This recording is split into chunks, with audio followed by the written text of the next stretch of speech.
hermano Esaú.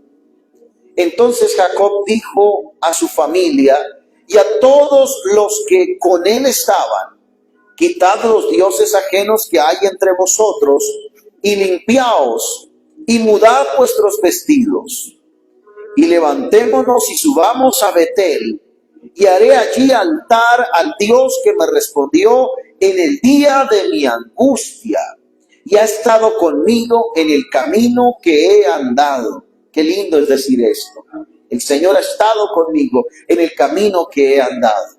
Verso 4 dice: así dieron a Jacob todos los dioses ajenos que había en poder de ellos, y los zarcillos que estaban en sus orejas, y Jacob los escondió debajo de una encina que estaba junto a Siquem. Amén.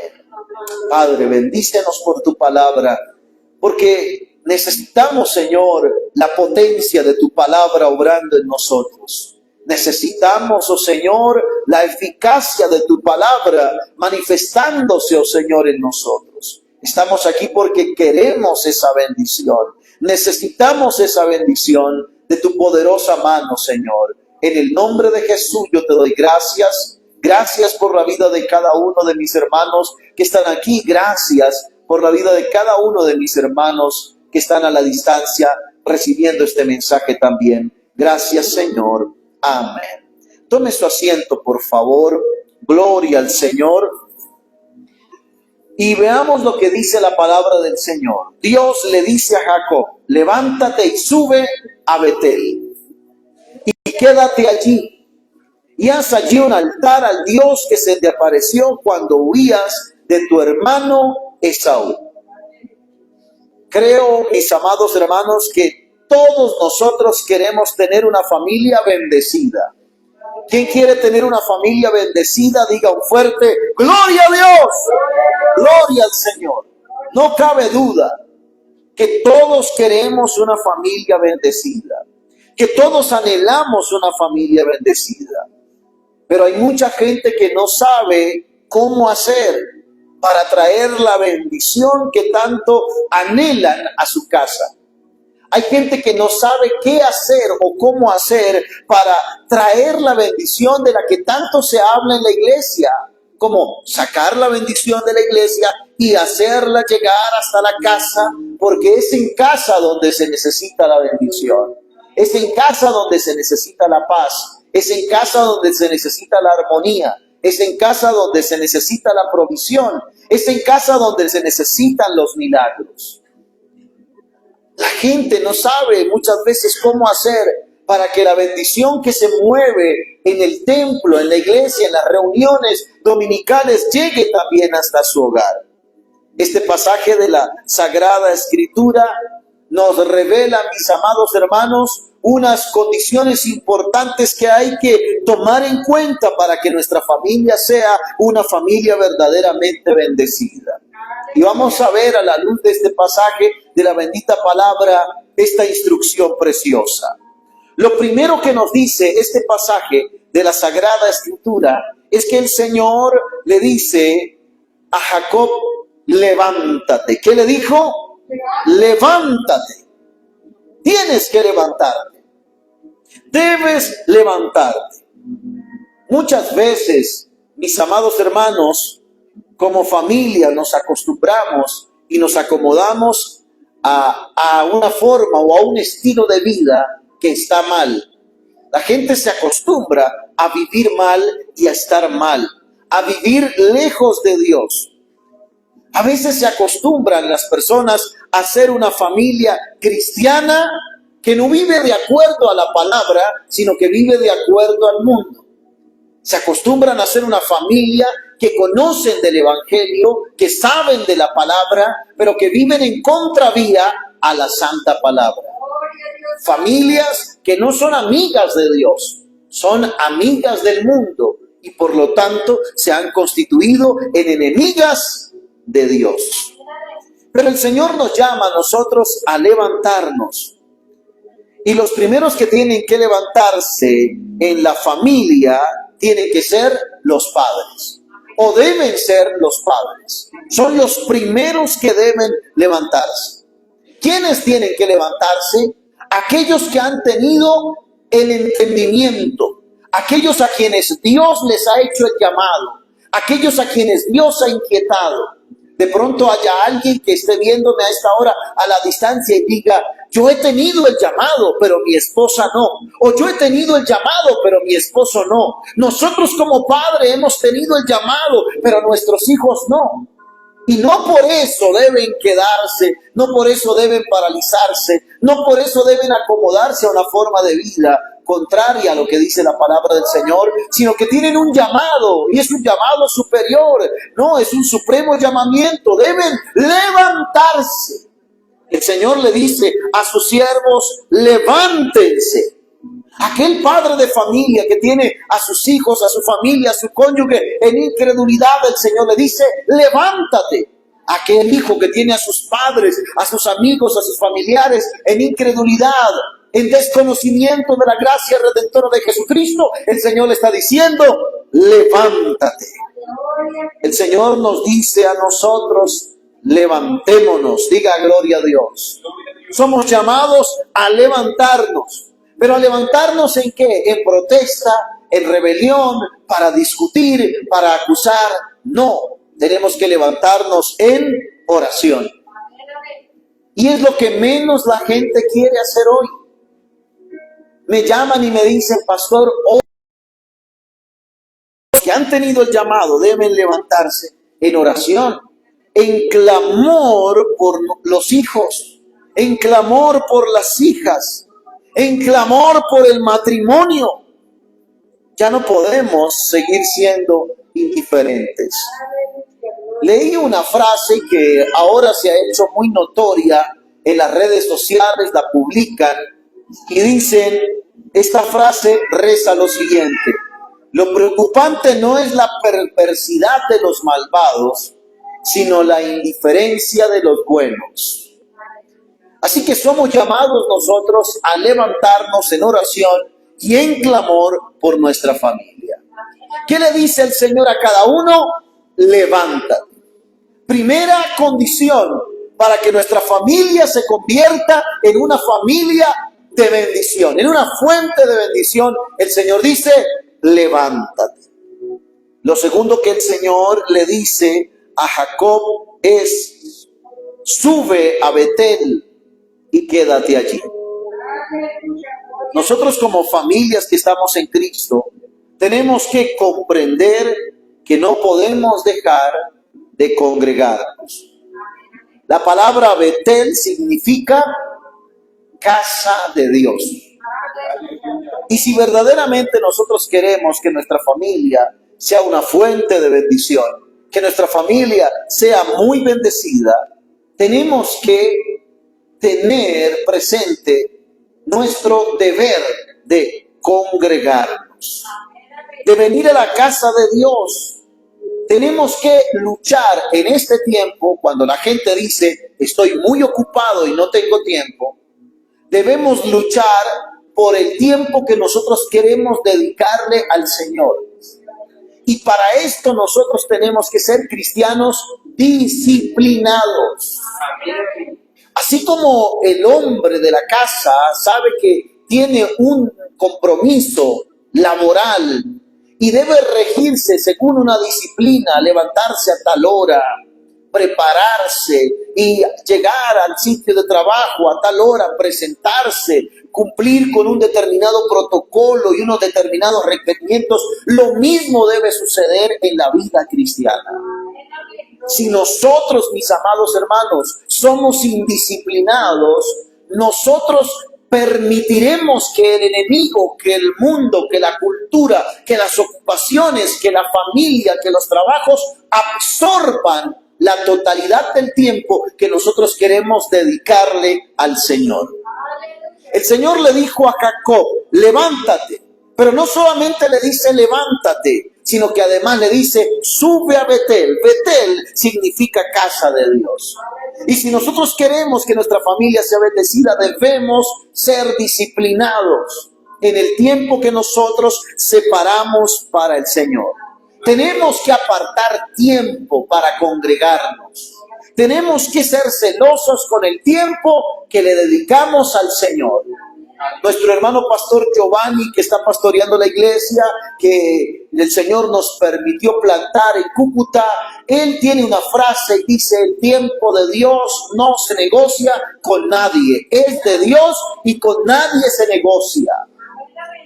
No hay trato para ese tiempo, es el tiempo de Dios, es el tiempo que está señalado y apartado, separado para el Señor. Así que, mis amados hermanos, nosotros debemos tener también claro que hay un acontecimiento que se repite en la vida de las personas, aunque muchos no lo quieran reconocer. Cuando la persona se aleja de la iglesia, se aleja de la comunión con los hermanos, se aleja de las reuniones en las cuales el pueblo de Dios está junto para alabar al Señor, esa persona también empieza a alejarse del Señor. Lo primero que hacemos antes de enfriarnos espiritualmente y antes de llegar a apartarnos del camino del Señor es abandonar la iglesia donde el Señor nos ha colocado. Cuando usted habla con las personas que se han apartado del camino del Señor y usted empieza a indagar sobre los acontecimientos que se dieron para que la persona se alejara del camino del Señor y se encuentre ahora en una realidad distante de la comunión con el Señor, usted empieza a preguntarle qué fue lo que pasó contigo. Empiezan a decir: en la iglesia me decepcionaron y yo no volví a ir. Me miraron mal y yo no volví a ir. Yo no volví. Me ofendieron, me acusaron, etcétera, y yo no volví. Hay otros que son más sinceros y empiezan a decirle a uno: alguien me dijo un día, un varón me decía: pastor, gradualmente me descarrié. Fue paso a paso que yo me fui descarriando. Y empezó a describirme: pastor, todo empezó para mí con un asado, porque era el cumpleaños de una sobrina y yo dije: no voy a la iglesia este domingo y luego voy a ir. Y dice: todo empezó ese día. Ese día se levantó más tarde porque es domingo, no hay que ir a trabajar, la fiesta era algo tardecito. Y ese día, dice él, para mí empezó la peor desgracia. Cuando yo le decía: pero en la iglesia hay un lugar para ti, decía: pastor, así como me aparté del camino del Señor poco a poco, ahora yo quiero volver, pero no puedo hacerlo de una sola vez. Tengo que ir paso a paso como el prójimo. Imagínese, él mismo diciéndome la manera en la que debía volver a la casa del Señor. Decía: pastor, así como el pródigo tomó la decisión y paso a paso empezó a dirigirse a la casa de su padre, así me toca a mí paso a paso, paso a paso. Y yo le dije: pues yo lo voy a acompañar. Mientras el Señor me dé la posibilidad, yo lo voy a acompañar en cada pasito. Y llegó un día por una comida empezó a salirse de congregarse. Por una comida empezó a congregarse porque había una reunión en la iglesia y habíamos hecho un sancocho, y por una comida empezó otra vez a volver.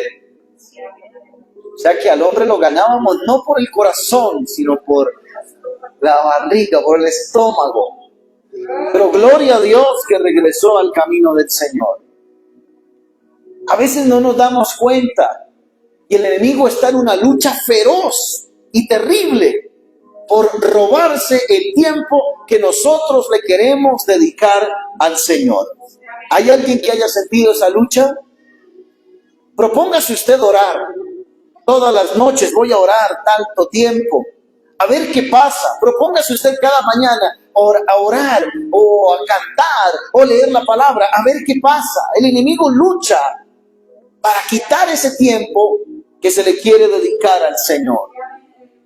Como una familia cristiana, o como líder de una familia cristiana, o como persona entendida en el camino del Señor, yo debo saber que es mi deber acudir a la casa del Señor.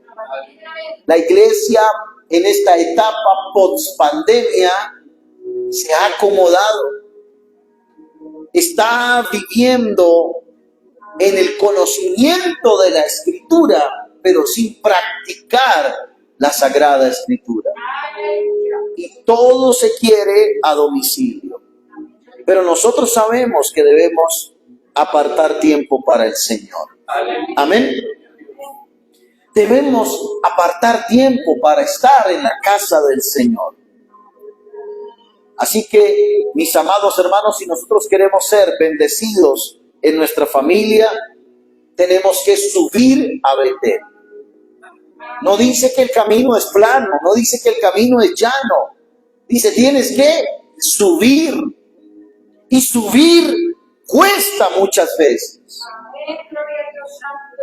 Y por eso es que el apóstol Pablo le dice a la iglesia en el libro, en la epístola a los Hebreos, en el capítulo 10, en el versículo 25, no dejen de congregarse. No dejemos de congregarnos. Es lo que la expresión que él usa, o sea, involucrándose él también. No dejando de congregarnos como algunos tienen por costumbre, sino exhortándonos, y tanto más cuando veis que aquel día se acerca. O sea que debemos acudir a la iglesia, porque en la iglesia nosotros encontramos la exhortación, el llamado del Señor para nosotros. Porque vemos que el día del Señor se acerca. Hoy en día está todo tan humanizado. Está hoy en día todo tan materializado. Está hoy en día todo tan virtualizado que la comodidad ha absorbido a gran parte de la cristiandad. Ya hay cultos dirigidos por inteligencia artificial. La inteligencia artificial no va a exhortarte, a corregirte, a llamarte la atención. La inteligencia artificial hará lo propio para doparte, para tranquilizarte, para que estés cómodo. ¿Es posible esto? Sí, ya en Alemania se han hecho cultos donde a la inteligencia artificial le dieron el tema a tratar y ella ha preparado un sermón para transmitirlo. Así que aquellos quienes están cómodos en casa recibiendo la palabra, siempre en la casa, sin subir a Betel, sin incomodarse, porque para subir hay que levantarse temprano, hay que preparar el agua que te vas a tomar mientras vas transpirando y subiendo y luchando para llegar a Betel. Para ellos ya hay un futuro preparado de engaño, y es este, de sermones transmitidos por inteligencia artificial. Si no me estoy equivocando, en Alemania fue donde hicieron ya estas pruebas y la gente está recibiendo este tipo de mensajes. El Señor le dijo a Jacob, levántate. Luego le dice, sube a Betel. Porque hay que subir. Porque muchas veces no es fácil. Un domingo en la mañana, soltar la cobija, levantarse de la cama, dejar todas las otras propuestas de disfrute que puedan haber para estar en la iglesia. Lo tercero que el Señor le dice a Jacob, le dice, cuando llegues a Betel, quédate allí. El Señor le dijo, levántate, sube y quédate en Betel. Tenemos que comprender que una de las condiciones principales para ser bendecidos y para poder dar los frutos que el Señor espera que nosotros demos es, mis amados hermanos, la condición de permanecer en su presencia. Permanecer, sinónimo de no moverse. Permanecer, sinónimo de echar raíces en el camino del Señor. Hoy en día hay una inestabilidad terrible. Se habla de inestabilidad emocional, se habla de inestabilidad económica, inestabilidad política, inestabilidad social. pero hay una realidad latente en medio del pueblo del Señor. Hay mucha inestabilidad espiritual. Está siendo muy difícil que los cristianos echen raíces, que los cristianos se afiancen. Leía una de estas frases otra vez, volviendo, que la gente publica y dice, cuando la gente recibía la palabra del pastor y el pastor les corregía, la gente se arrepentía. Ahora cuando la gente es corregida, no, la gente se cambia de iglesia. Y van de iglesia en iglesia, de lugar en lugar, hasta que por último terminan quedándose en la casa. Nosotros somos llamados a permanecer, a no movernos, a echar raíces en el camino del Señor. Lo que muchas veces no permite que Dios pueda bendecir una familia es la inconstancia. Voy a orar por mi familia, para que el Señor trate con mi familia. Hace la oración la primera semana. Yo me acuerdo que hace muchos años, bueno, unos poquitos, hace unos 20 años atrás, la iglesia donde estaba, alguien fue y dejó una caja con libros. Y entre todos los libros que había, yo me encontré el libro de un indígena llamado Elca. Nunca se me va a olvidar el nombre de ese indígena. Elca, con K se llamaba el indígena, y así se llamaba el libro.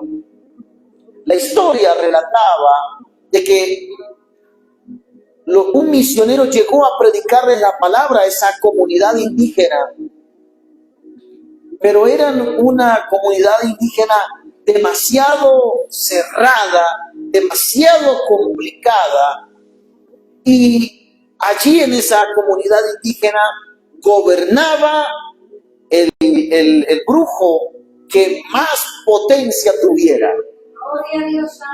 Entonces, cuando alguien quería gobernar, se levantaba y desafiaba al brujo gobernante, y se hacían un combate no a golpes, sino con brujerías, hasta que uno mataba al otro.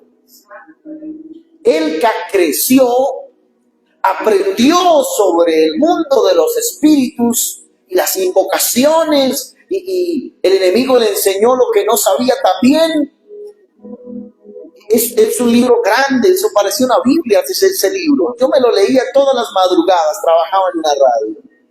Y cuando tenía tiempo me sentaba y leía, y me parecía fascinante lo que había pasado. Elca llega a un punto en el que mata al brujo gobernante y queda él gobernando. En uno de los apartes de ese libro cuenta que Elca, cuando nacían sus hijos, porque tenía hijos con varias mujeres, cuando nacían él los recibía y los sacaba de la choza o del lugar donde había nacido la criaturita, y lo sacaba y lo miraba, y si le parecía feo, de inmediato con un garrote lo colocaba en el suelo y le reventaba la cabeza a golpes. Así de cruel era ese hombre. Pero en medio de todo ese acontecer había un evangélico en esa tribu predicando. Y empezó a aprender el lenguaje y empezó a traducir pequeñas frases de la palabra al idioma de los indígenas. Y duró mucho tiempo. Y se burlaban de él y lo quisieron matar y no lo pudieron matar, y Elca lo quiso correr y no lo pudo correr, y este hombre blanco en medio de todos esos indígenas, y el hombre insistió 7 años. 7 años orando, 7 años en la selva, 7 años ayunando, 7 años pidiendo, hasta que un día Elca se enferma. Invoca a sus espíritus, hace los rituales, pide ayuda a sus dioses, y nadie lo pudo ayudar. Y él había intentado matar al evangélico, al protestante o al misionero, y no lo había podido matar. Entonces le pide ayuda, y aquel cristiano invoca el nombre del Señor, ora, y el Señor sanó a Elca. Y él sintió la gracia potente del Señor que lo liberó de sus demonios. Y entonces él, como gobernante de la tribu, entiende que hay un Dios de dioses al cual todos deben servir. Y entonces, junto con sus mujeres, se rinden a los pies del Señor. Y atrás de él, toda la tribu se rindió a los pies del Señor. La consecuencia de la conversión de una familia trajo como resultado la conversión de toda la tribu. Pero ese hombre tuvo que pasar días en los que se enfermó y no le podían prestar ayuda, porque él que mandaba que no lo ayudaran, que no le dieran auxilio. Le daban fiebre, le daban escalofríos y no había quien le pudiera brindar una ayuda. Pero el Señor lo preservó. 7 años estuvo ahí. 7 años. Enfrentado tal vez al pensamiento, ¿qué hago yo aquí? No tengo ningún resultado. 7 años sin ver una conversión. 7 años sin ver que alguien tuviera la revelación del evangelio de la salvación en Jesucristo. Pero a los 7 años el Señor se glorificó. Y cuando abrió la puerta para que toda esa tribu fuera conocedora del amor del Señor. ¿Sabe qué es lo que pasa? ¿Y por qué nosotros a veces no vemos los logros que quisiéramos ver al interior de nuestra familia? Porque nosotros somos demasiado inconstantes. Oramos por algún tiempo y muchas veces ese tiempo es mínimo. Ayunamos y ese ayuno es mínimo. No hay perseverancia en eso. Yo veo a los cristianos a veces diciendo, ¡ay, qué lindo toca el hermano esa guitarra! Yo voy a aprender a tocar. Y se emociona la persona, se compra la guitarra, se compra el libro para aprender a tocar. Y luego cuando vas a su casa encuentras la guitarra toda torcida, toda llena de polvo, toda dañada. ¿Qué pasó? El cristiano se emocionó, pero no perseveró. No permaneció, se movió. Yo estoy predicando la palabra del Señor aquí a ustedes, pero no puedo, mis amados hermanos, dejar de permanecer. No puedo moverme, ni puedo dejar de creer. Algo el Señor tiene para hacer. Aunque los resultados no se vean ahora, se verán después, porque el Señor hará la obra. Tal vez ustedes conozcan otros testimonios de cristianos que han tenido que ser constantes en la oración. Es por eso que hoy el Señor nos dice a través de la palabra, sube a Betel, pero quédate allí, permanece, no te muevas, echa raíces. Tenemos que recordar las palabras de nuestro Señor Jesucristo cuando dice en San Juan 15, versículo 7, si permanecéis en mí, y mis palabras permanecen en vosotros, pedid todo lo que queréis y os será hecho. Cuán importante es perseverar, cuán importante es insistir en la presencia del Señor. En cuarto lugar, el Señor le dice a Jacob, le dice, haz allí un altar al Dios que se te apareció.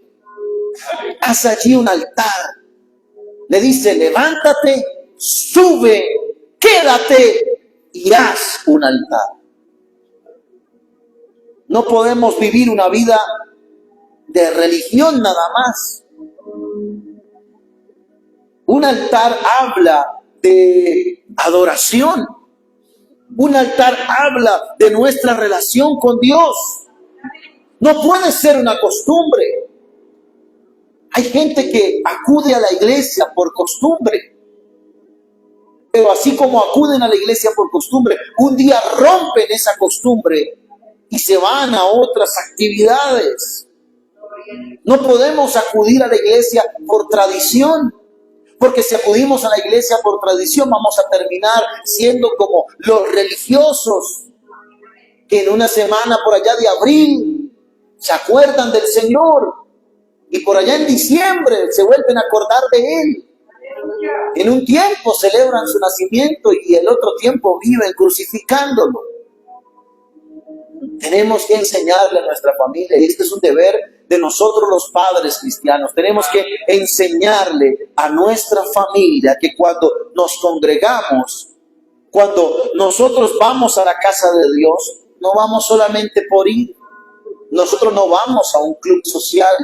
Nosotros no venimos nada más para socializar. Nosotros venimos a la casa del Señor porque queremos levantar altar de adoración. Altar en el cual nosotros colocamos nuestro sacrificio de agradecimientos al Señor por sus maravillas en nosotros. Porque Dios ha hecho grandes maravillas en nosotros. No podemos nosotros congregarnos para ofrecer el sacrificio de los necios. ¿Cuál es el sacrificio de los necios? Llenar una silla en la iglesia, pero luego salir vacíos, igualmente vacíos, igualmente inconformes, igualmente amargados, igualmente tristes. Eclesiastés capítulo 5, versículo 1 dice: cuando fueres a la casa de Dios, o sea, cuando subas a Betel, cuando fueres a la casa de Dios, guarda tu pie y acércate más para oír que para ofrecer el sacrificio de los necios, porque no saben que hacen mal. Tenemos, mis amados hermanos, que levantarnos. Todos anhelamos una familia bendecida, pero tenemos que perseverar. Hay hermanas que han ganado a su familia en el final de sus días. Se han pasado 20 años, 30 años en la iglesia. Han permanecido, han insistido, han luchado. Las enfermedades han venido, los problemas han venido, las necesidades han venido. Pero ellas han permanecido. Aleluya. Y al final lo que queda en su familia es la marca del testimonio de una madre que permaneció en el camino del Señor. Pero ¿qué es lo que le está enseñando implícitamente o indirectamente el padre que no se congrega a sus hijos? No se congreguen ustedes. Dios es únicamente para el tiempo en el que tengan problemas, cuando estén asustados, cuando estén amargados, cuando el diagnóstico diga que es una enfermedad incurable, ahí van a buscar ustedes a Dios. Mientras tanto, vivan su vida loca, que no hay ningún problema. Pero nosotros somos llamados a obedecer lo que la palabra del Señor nos pide que hagamos. Levantémonos siempre en oración, en ayuno, en adoración al Señor. Levantémonos para subir a Betel, aunque nos cueste subir, aunque nos cueste, a veces nos va a costar. ¿Qué es lo que pasa con una persona que ya tiene unos años y tiene reumatismo o tiene, ¿cómo se dice?, artrosis? Y el Señor le dice, sube. ¿Cómo es la subida de una persona de esas? ¿Cómo va subiendo? Lento, suave, con paradas para tomar aire. ¿Cómo sube una persona que tiene problemas respiratorios? ¿Cómo subiría una persona que tiene problemas respiratorios y va a subir un montón de escaleras como estos que suben para llegar allá a Monserrate, aquí en Bogotá? ¿Cómo suben?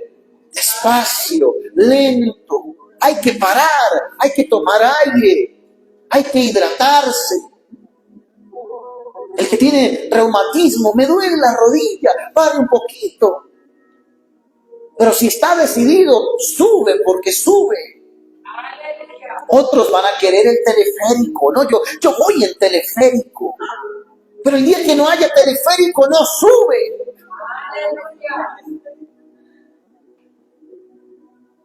Yo voy a ir por cable, volando por encima de los árboles, pero a veces eso no lo dice el Señor.